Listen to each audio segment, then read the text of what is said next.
আমার সামনে একটা খবর আছে, খবরটা হচ্ছে এরকম যে প্রধান উপদেষ্টা ডক্টর মোহাম্মদ ইউনূস তিনি নাকি বলেছেন যে দেশের কোনো অনিষ্ট আমাকে দিয়ে হবে না। আপনার কাছে একটা ছোট প্রশ্ন এবং জানতে চাই, বুঝতে চাই অনিষ্ট আসলে কি, একটা দেশের অনিষ্ট বলতে কি বোঝায়, বা একটা দেশের অনিষ্টর বিপরীত শব্দ যদি ভালো বা উপকার, উন্নয়ন, শান্তি, শৃঙ্খলা বুঝি, তাহলে সেটা কি কি? বাংলাদেশে অনিষ্ট যা হওয়ার তো হয়ে গেছে, হওয়া পূরণ।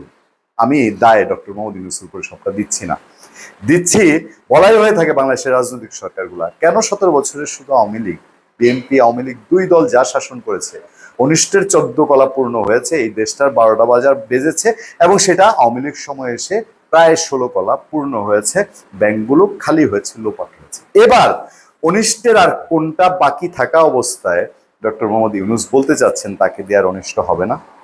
এই যে দেশে মব জাস্টিস, এই শব্দটাই পৃথিবীতে ছিল, অন্তত বাংলাদেশে ছিল না। বাংলাদেশের মানুষ ডক্টর মোহাম্মদ ইউনূস সরকারের একমাত্র প্রসূত সুফল পেয়েছে একটা শব্দ, মব জাস্টিস। আরো কিছু শব্দ এনসিপি আবিষ্কার করেছে, নয়া বন্দোবস্ত, তারপরে কি জুলাই প্রক্রিমিনেশন, এই টাইপের কিছু শব্দ আদি পেয়েছে।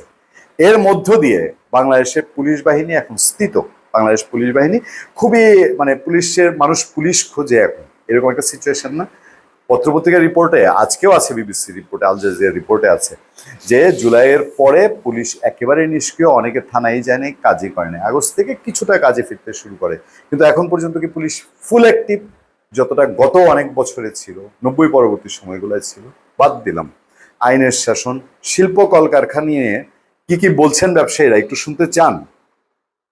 ব্যবসায়ীরা বলছেন 71 সালে খুঁজে খুঁজে বুদ্ধিজীবী হত্যা করা হয়, 2025 সালে হত্যা করা হচ্ছে শিল্পোক্তাদের, বিটিএম এর সভাপতি। আরো আছে, গ্যাস সংকটে ঢুকছে শিল্প, 50% কারখানায় উৎপাদন বন্ধ, চলতি মূলধন সংকুচিত হয়ে আসছে, ঈদে বেতন ভাতা অনিশ্চিত, সরকারের কাছে দাবি আছে 3টা। এই ভদ্রলোক তিনি বলেছেন যে এই যে বিটিএম এর সভাপতি, তিনি এক জায়গায় বলছেন যে বেকারত্বের হার, বেকারত্বের সংখ্যা এখন গিয়ে দাঁড়িয়েছে 26 লাখ পার হয়ে গেছে অলরেডি। আগামী কয়েক মাসের মধ্যে কত কত শিল্প কারখানা বন্ধ হবে তা অনিশ্চিত। বিটিএম সভাপতি শওকত আজিজ রাসেল তিনি বলছেন শিল্প খাতের জ্বালানি, বিশেষ করে গ্যাস সংকটে টেক্সটাইল, পোশাক শিল্পে উৎপাদন বিপর্যয়। এই শীর্ষক এক প্রোগ্রামে গ্যাস না থাকলে কারখানা চলবে না, উৎপাদন না হলে বেতন ভাতা কিভাবে এবং কিভাবে দেব, সরকার যদি বেতন না দেওয়ার অপরাধে গাড়ি বাড়ি বিক্রির নির্দেশ দেয়, তাহলে গ্যাস না দেওয়ার জন্য দায়ী কর্মকর্তাদের শাস্তির কি ব্যবস্থা হয়?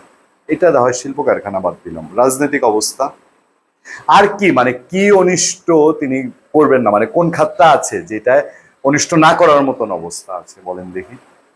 তারপরে দ্বিমত খুব একটা পোষণ করা যাবে না, সেই জায়গায় তো আসছে। মানে কেউ দ্বিমত পোষণ যদি করে এই সমাজে, আমি ডক্টর ইউনূসের কথা বললাম না, আমি বলছি তার আশেপাশে এবং যে ব্যবস্থা এখন, একটা দ্বিমত পোষণ করলেই বলে দিবে তো ফেসিবাদের লোক, বলে না?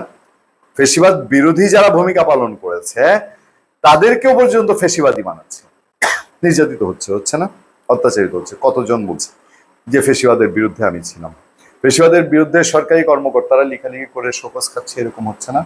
তো তাহলে এই যে অনিষ্টের বাকি কোন জায়গাটায় আছে এখন খুঁজে বের করে করে আমাদের সেটা দেখতে হবে যে ডক্টর ইউনূস আরো যে দীর্ঘ সময় থাকতে চান বা থাকবেন, সেই সময়টা কি কি অনিষ্ট না হয়। ডক্টর ইউনূসকে নিয়ে গুরুত্বপূর্ণ তথ্য দিল আতিক রহমান। ধন্যবাদ সবাইকে, ভালো থাকবেন, সুস্থ থাকবেন, সত্য করুন এবং সহনশীলতার সাথে আপনার সাথে আমি আতিক রহমান পূর্ণিয়া।